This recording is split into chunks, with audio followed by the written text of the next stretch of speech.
Olá, meus amigos, espero que todos vocês estejam bem, com muita saúde, muita paz e com muita determinação para nós seguirmos adiante no nosso estudo das parábolas, desta vez estudando a parábola dos vinhateiros homicidas. A nossa base será o Evangelho de Mateus, mas essa passagem de Jesus, esta parábola, ela está também no Evangelho de Marcos e no Evangelho de Lucas. Se comparada a outras parábolas, como por exemplo a do bom samaritano, o filho pródigo, o semeador, nós vamos ver que ela não é assim tão comentada, tão debatida, mas é uma parábola que traz muitos ensinamentos e nós vamos poder constatar isso ao término do nosso estudo. Trata-se de uma parábola carregada de simbolismo, como veremos adiante, e ao término do nosso estudo, como eu disse, nós vamos perceber muitos ensinamentos que ela traz para os dias de hoje, nesse momento que o nosso planeta passa por uma transição, uma transformação. Nós podemos aplicar a ideia central, entender a ideia central dessa parábola e aplicar no nosso dia a dia.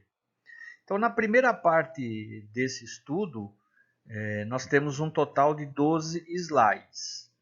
Então, nós vamos conhecer a parábola, os elementos alegóricos que a compõem, a visão de dois estudiosos do Novo Testamento, que são o Simon Kistemaker, por meio do seu livro As Parábolas de Jesus, e do Herbert Lockay, por meio também de um livro que ele escreveu, denominado Todas as Parábolas da Bíblia.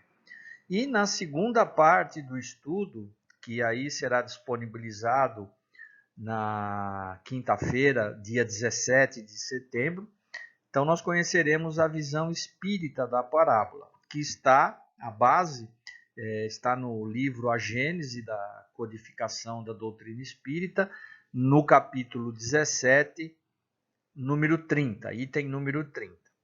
Então, vamos viajar por essa parábola, vamos conhecer, tenho a certeza que nós vamos aprender muitas coisas. Vamos em frente. Vamos fazer, então, a leitura da parábola. Versículo 33 do capítulo 21 de Mateus. Escutai outra parábola. Havia um proprietário que plantou uma vinha, cercou-a com uma sebe, abriu nela um lagar e construiu uma torre. Depois disso, arrendou-a a vinhateiros e partiu para o estrangeiro. Chegada a época da colheita, enviou os seus servos aos vinhateiros para receberem os seus frutos. Os vinhateiros, porém, agarraram os servos, espancaram um, mataram outro e apedrejaram o terceiro. Enviou de novo outros servos, em maior número do que os primeiros, mas eles os trataram da mesma forma. Por fim, enviou-lhes o seu filho, imaginando: irão poupar o meu filho. Os vinhateiros, porém, vendo o filho, confabularam: este é o herdeiro. Vamos, matemo-lo e apoderemo-nos da sua herança. Agarrando-o, lançaram-no para fora da vinha e o mataram. Pois bem, quando vier o dono da vinha, que irá fazer com esses vinhateiros? Responderam-lhe: certamente destruirá de maneira horrível esses infames e arrendará a vinha a outros vinhateiros, que lhe entreguem os frutos no tempo devido. Disse-lhes então Jesus: nunca lestes nas Escrituras? A pedra que os construtores rejeitaram tornou-se a pedra angular. Pelo Senhor foi feito isso, e é maravilha aos nossos olhos? Por isso vos afirmo que o reino de Deus vos será tirado e confiado a um povo que produza seus frutos. Aquele que tropeçar nesta pedra, far-se-á em pedaços, e aquele sobre quem ela cair, será esmagado. Os sumos sacerdotes e os fariseus, ouvindo as suas parábolas, perceberam que se referia a eles. Procuravam prendê-lo, mas ficaram com medo das multidões, pois que elas o consideravam um profeta. Como eu disse, meus amigos, essa parábola ela contém muito simbolismo. Então tem aqui algumas palavras que, procurando em vários sites, então eu encontrei a explicação para cada uma delas. Então, por exemplo, a vinha. O que seria a vinha? É o reino de Deus ou os bens do reino messiânico prometido aos judeus. A gente encontra também, em muitos lugares, que a vinha seria Israel.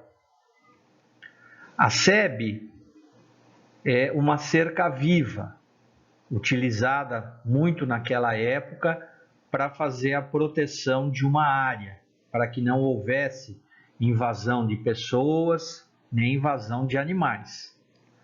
Lagar seriam os equipamentos necessários para a extração e armazenamento do suco da uva. A torre seria uma edificação destinada à vigilância, porque o local cercado, o fruto era extremamente valioso. Embora cercado, mesmo assim havia muita cobiça, no sentido de pessoas invadirem e roubarem os frutos. Então, aquela torre era construída de uma forma assim, bastante alta e bastante robusta, né, para que servisse de vigilância, para que não houvesse nenhuma invasão.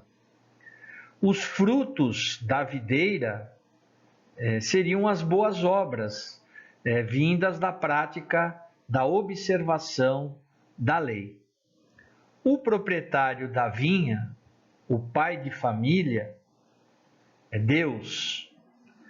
O filho enviado pelo proprietário e a pedra angular é Jesus, o filho amado.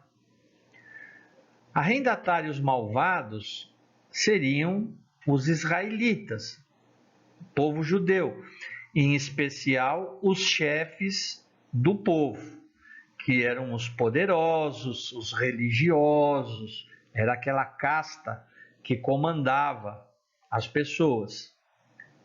Os servos que foram enviados seriam os profetas que Deus mandou durante muitos e muitos anos para ensinar aquele povo. A destruição dos arrendatários seria a destruição de Jerusalém. E lembremos que no ano 70, Jerusalém é destruída por Tito, imperador romano. E os novos arrendatários seriam as comunidades cristãs e a igreja. Então vejam como esta parábola ela é carregada de simbolismos. Simon Kistemaker escreveu um livro chamado As Parábolas de Jesus. Lembrando que esse senhor foi um grande estudioso, ex-presidente da Sociedade Teológica Evangélica no Canadá, uma pessoa que se aprofundou bastante no estudo das parábolas.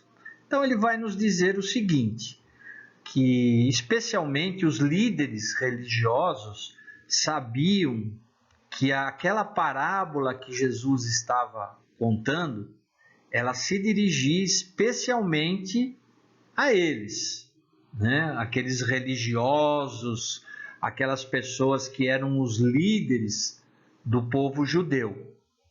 E eles sabiam que Jesus não tinha, vamos dizer assim, nenhuma simpatia por eles. Tanto é que Jesus já vinha se debatendo há tempos, né? No estudo que eu fiz da parábola que fala sobre os sinais nos céus, fica bastante claro, né, que Jesus tinha um embate constante com aquelas pessoas, porque na verdade eles não aceitavam, eles não gostavam, eles viam Jesus como uma grande ameaça. E dizia que Jesus, na verdade, era movido por forças do demônio. Então, na verdade, o que eles queriam? O tempo todo testar Jesus, provocar Jesus, perseguir, para ver se eles conseguiam prendê-lo, dizer que ele havia blasfemado contra as leis estabelecidas, porque no fundo, Jesus para eles era uma grande ameaça, né? Então, quando Jesus contava aquelas parábolas, muitas delas, esses líderes religiosos, políticos da época, eles sabiam, eles tinham consciência que Jesus estava falando deles. E o Simon cita no caso de Zacarias, né, quando Jesus fala dos profetas, né, que Deus envia os profetas e os profetas eram mortos. Então o Simon cita o caso de Zacarias, que foi assassinado no pátio do templo, entre o santuário e o altar. Só que nós vamos ver mais adiante que Zacarias foi apenas um deles. Muitos profetas enviados por Deus foram assassinados, né?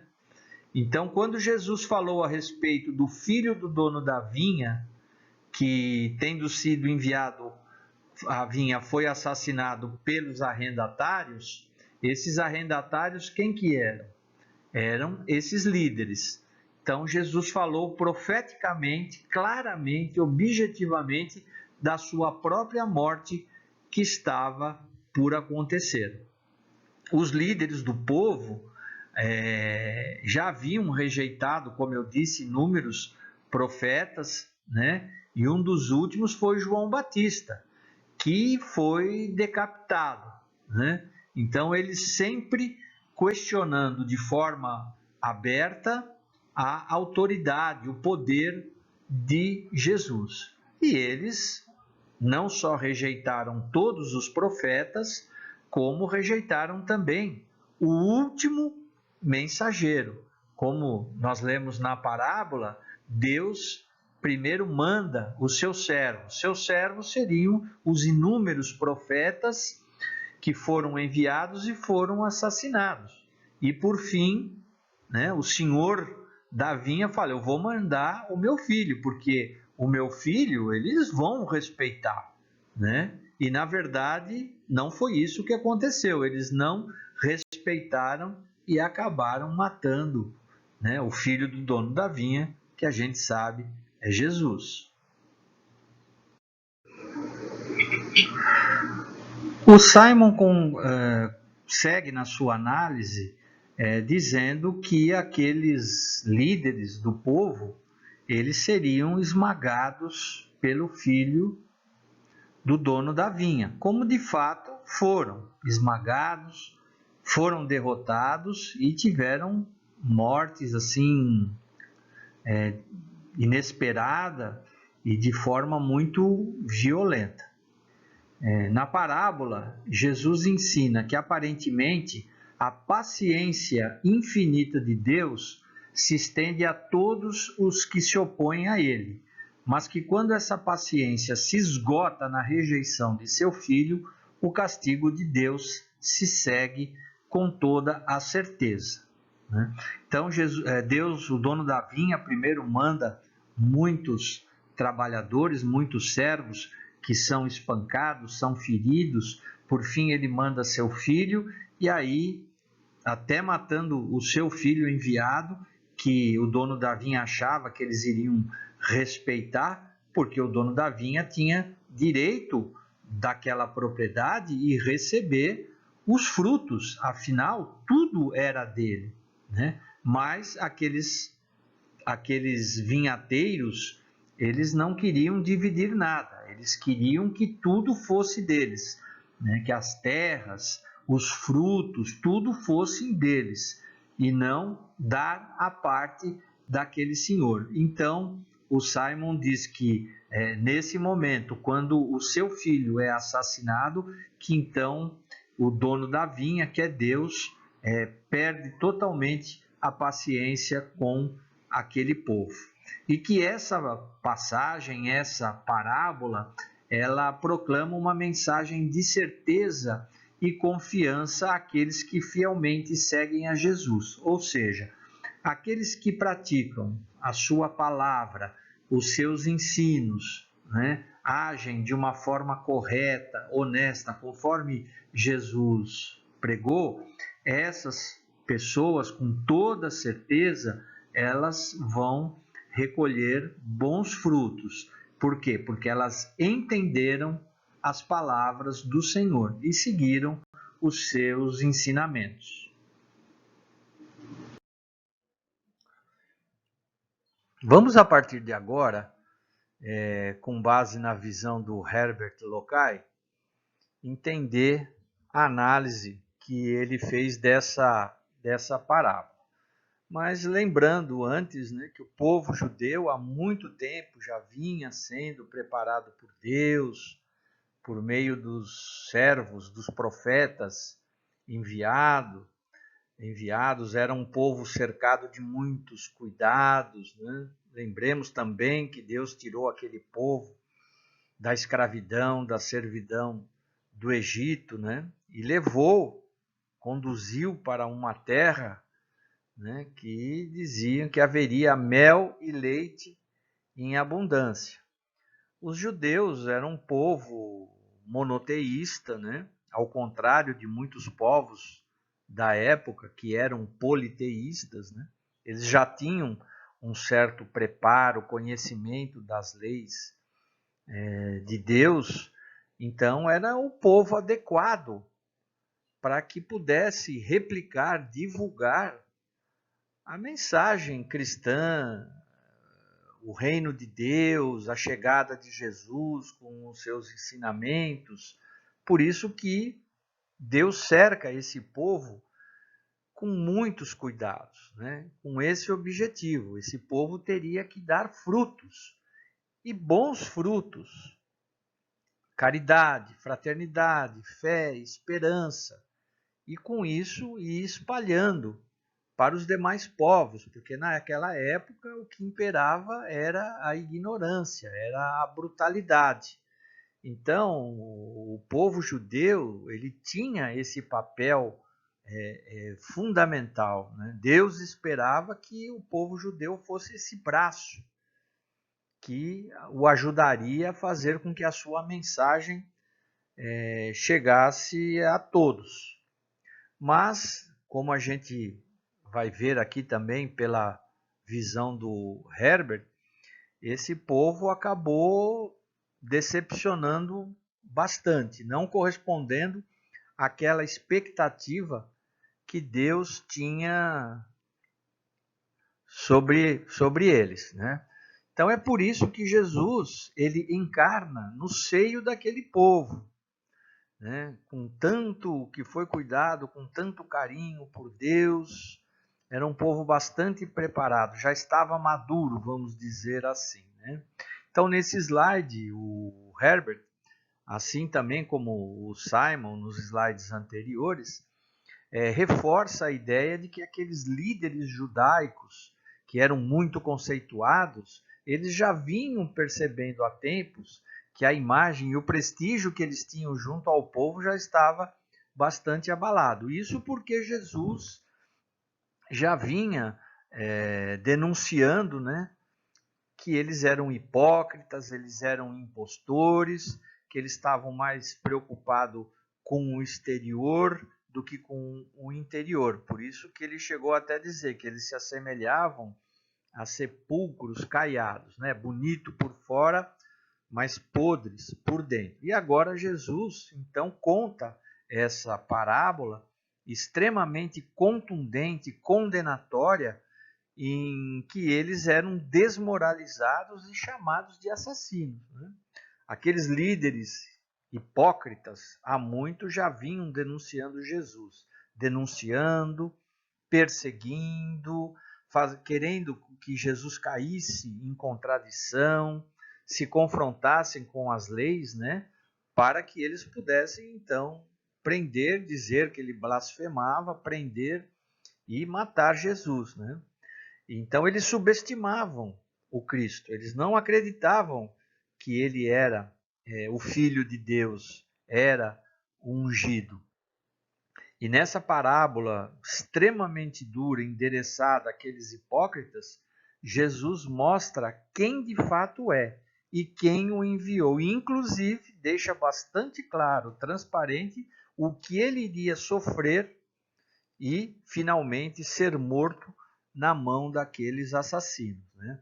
Então, sem nenhuma misericórdia, sem nenhum pudor, vamos dizer assim, Jesus põe a descoberto como que Israel tinha sido infiel àquele encargo sagrado, né? Como eu disse, aquele povo cercado de cuidados por Deus para que eles pudessem levar a mensagem, o reino de Deus, as mensagens cristãs para outros povos. Mas eles, mesmo cercados com tanto carinho, com tanto cuidado, eles acabaram falhando, né? Então, o Herbert Locay deixa isso bastante claro na sua visão. Nesse slide, o Herbert vai falar um pouquinho a respeito do privilégio que tinha sido conferido por Deus ao povo de Israel. Ele fala a respeito daquela vinha que foi cercada com todo cuidado, como nós vimos lá no início, no quarto slide, né, onde tem os elementos simbólicos das palavras, como lagar, torre, sebe. Então, aqui nesse slide, o Herbert reforça isso, né, dizendo, inclusive, que no último parágrafo aqui, quanto à torre, era necessário que fosse erigida para que os guardas ali ficassem quando as uvas estivessem maduras, porque simbolicamente havia o medo, né, de que aqueles frutos fossem roubados e se perdesse toda a produção. Então, que toda aquela área, toda a vinha, poderia ser vista através da torre de vigia, né? Ali os encarregados tomariam conta, ficariam atentos para que não houvesse nenhuma invasão. Então, nesse slide é isso, ele reforça apenas algumas ideias, né?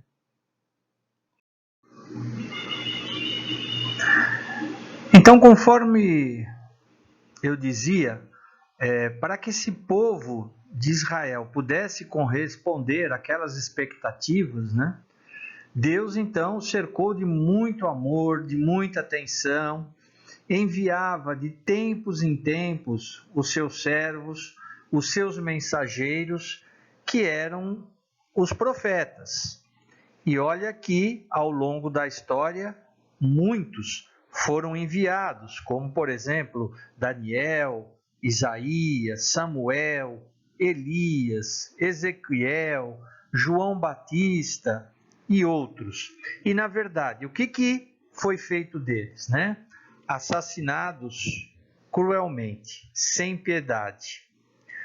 E o papel daqueles profetas, que na verdade eram embaixadores de Deus, era o de relembrar a nação judaica as obrigações que eles tinham. Jesus mesmo afirmou ter ele mesmo enviado vários desses profetas que eram divinamente inspirados, mas os líderes acabaram por abusar dos privilégios que eles tinham, tornando-se pessoas más, teimosas, egoístas e inescrupulosas, né? Nesse slide aqui eu coloco alguns dos profetas, né? O tipo de morte cruel que eles sofreram, né? Isaías cerrado em partes, Jeremias apedrejado, Amós assassinado com um bastão, João Batista foi decapitado, Estevão morto por apedrejamento e assim por diante, né? Todos aqueles que vinham em nome do Senhor para trazer a palavra, os ensinamentos, toda vez que aquele povo, vamos dizer assim, começava a sair do rumo, a perder de vista a missão que eles tinham, Deus encaminhava os seus profetas e eles sempre matando a todos eles, né? Mas Deus, na sua infinita bondade, na sua infinita misericórdia, né, continuava mandando, mesmo vendo que aqueles lavradores, aqueles agricultores, arrendatários, homicidas, né, não estavam se corrigindo. Mas a gente sabe, né, Deus ele trabalha em relação a nós não na base da pressão, mas com o tempo.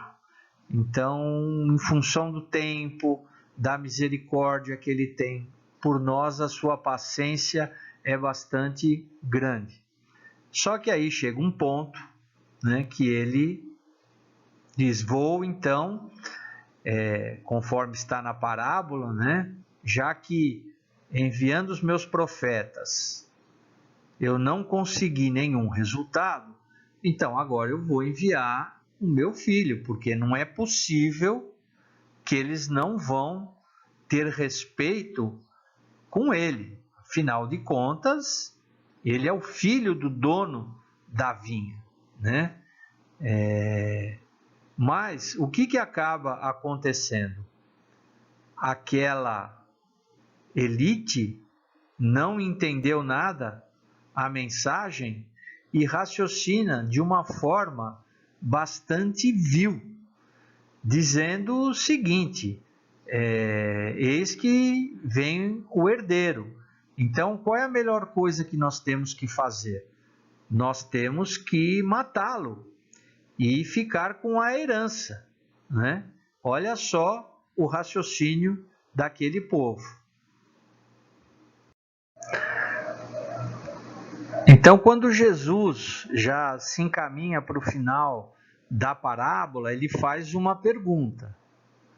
Portanto, quando vier o dono da vinha, já que tudo que veio antes nada resolveu, nada fez com que o coração daqueles vinhateiros fossem transformados, então, quando vier o dono da vinha, o que fará àqueles lavradores homicidas? Emitindo, isso já aquela elite respondendo a Jesus, emitindo uma sentença justa contra si mesmos, os fariseus disseram: destruirá de maneira horrível a esses infames. Essa é a resposta que aquela elite deu a Jesus a essa pergunta. E realmente, né, essa sentença foi executada quando os romanos, no ano 70, pelas mãos do comandante Tito, destruiu Jerusalém. E os judeus foram destituídos dos privilégios que eles já vinham recebendo há muito tempo. Apanhados no laço da devassidão do coração, esses líderes viram-se como infames, ou seja, aqueles que praticam atos vis, abjetos, torpes, baixos, odiosos, indignos, detestáveis e assim por diante. Tudo isso é o oposto daquilo que se esperava deles, né? Com tantos ensinamentos, o que se esperava deles? Que eles pudessem aprender e retribuir com amor, com nobreza, com justiça, com pureza, humildade, solidariedade, caridade, fraternidade e assim por diante. E, no entanto, o fruto que eles deram no final era exatamente o oposto. E como Deus nunca deixa a sua vinha nas mãos de infames, essa vinha foi transferida para outros lavradores. Por quê?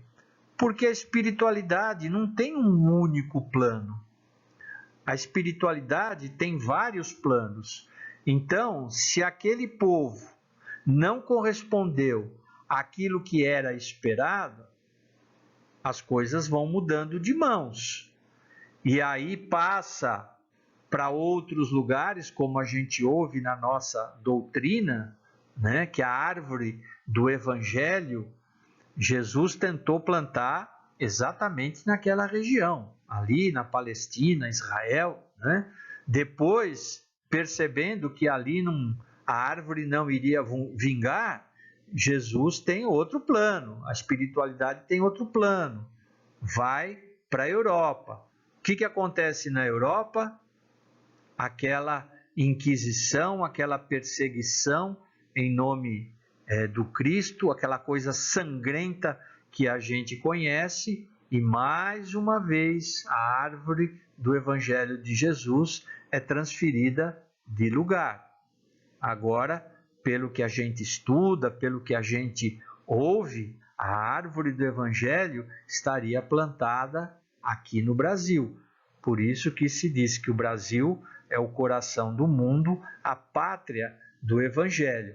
Então a gente percebe, né, que essa vinha que é de Deus, ela vai transferindo, ela vai andando à medida que aquele povo, aquela nação que deveria dar uma resposta, deveria ser uma ferramenta útil, ela vai se perdendo. Então, esta árvore, esta vinha, vai para um outro lugar, uma outra nação, um outro povo, aonde ela possa ser muito mais frutífera, né? Então, qual era essa outra nação para a qual foi transferida a autoridade sobre os interesses de Deus, né? Então, segundo esse estudioso, ele diz que a igreja a que Pedro se refere como nação santa e da qual João fala como reino.